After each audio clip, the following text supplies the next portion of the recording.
What I love about this story is that with a few simple measurements around this small mountain peak, you can work out the size of the whole world. Al-Biruni's first step was to work out the height of the mountain. He did this by going to 2 points at sea level a known distance apart and then measuring the angles from these points to the mountain top. So to measure the angle to the mountaintop, Biruni had to use a device like this called an astrolabe. It's basically a giant protractor. It has the angles in degrees marked around the outside and a pointer to help him determine his line of sight. So if we try now and determine the angle to the top, it has to hang freely and then, okay, so if we let it hang. I'd like to stress, if you haven't noticed already, that Al-Biruni would have made his measurements more meticulously than I am. He did them again and again to get consistently reliable results. Okay, that's about it. And that is 24.5 degrees. Okay, so now we've determined one angle. We now have to go and pick our second spot along the beach.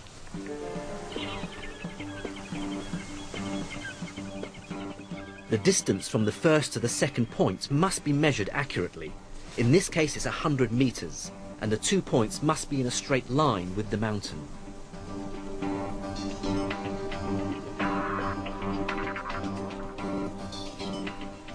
I measured the second angle to be about 26.5 degrees, and now had enough information to calculate the height of the mountain. Using trigonometry and algebra, Al-Biruni used a formula that relates the height of the mountain to what are known as the tangents of the angles he measured. Using my measurements, I get a figure for this mountain of about 530 meters. I now need only one more measurement to get the size of the Earth. And to get that, I have to climb to the top of the mountain. What Biruni did next was measure the angle of the line of sight to the horizon as it dips below the horizontal. So we're going to try and reproduce that. So if you can lift it up so that it's hanging,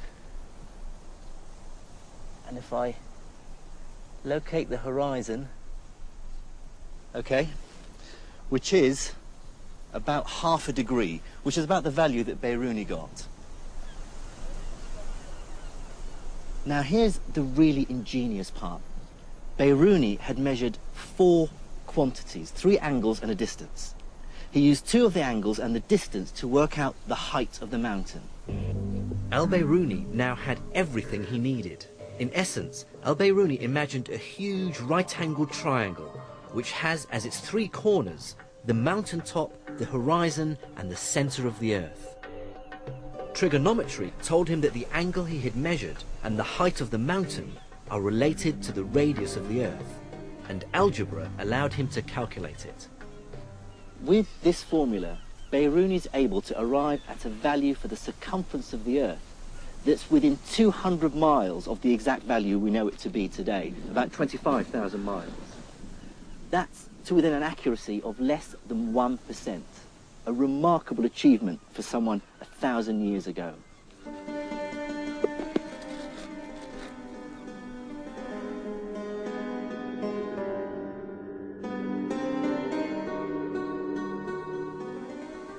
For me, Biruni's experiment is an early dramatic example of a scientist using mathematical reasoning to extend humanity's reach.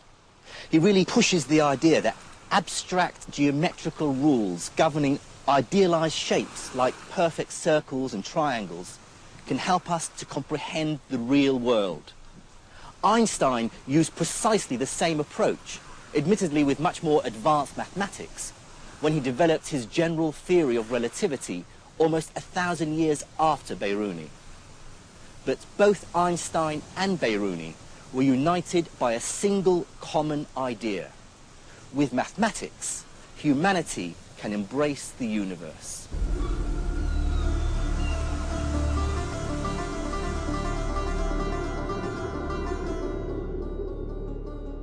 In this story of the birth of the scientific method, The Islamic scholar's ability to master sophisticated mathematics is the first crucial ingredient.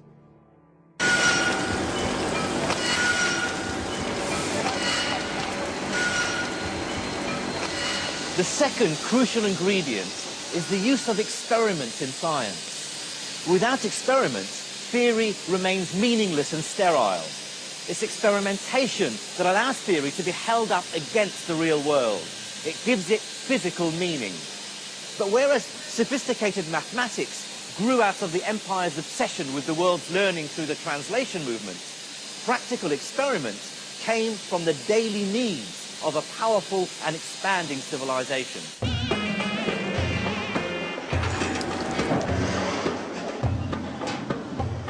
The driving force of the expanding medieval Islamic empire was trade. It boomed from around 700 AD onwards, creating a massive demand for metal workers, glass blowers, tile makers, craftsmen of every possible kind. When this collided with scholarly tradition, symbolized by the translation movement, it had seismic consequences for science.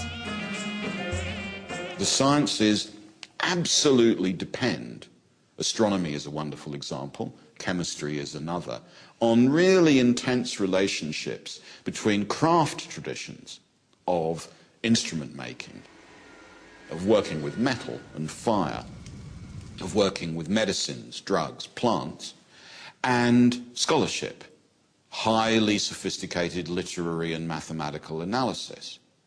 And the Islamic world is just such a place. By around 800 AD, the great cities of the Islamic Empire dominated the world's trade. To its markets came silks, spices, drugs, fruit, perfumes and gold, from as far afield as India and China in the east and Spain in the west. Anything that could be traded was.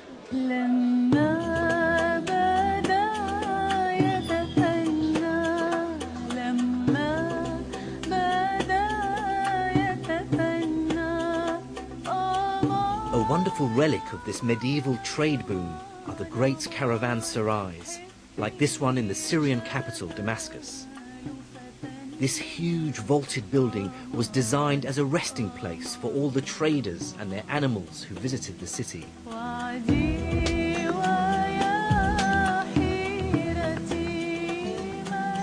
On their ground floors were wide spaces for animals and goods. And above there were rooms for the rich merchants to refresh themselves before another day of haggling. One 10th century traveller talks of the riches and beauties of the bazaars, and that the income of the provinces and localities was between 700 and 800 million dinars.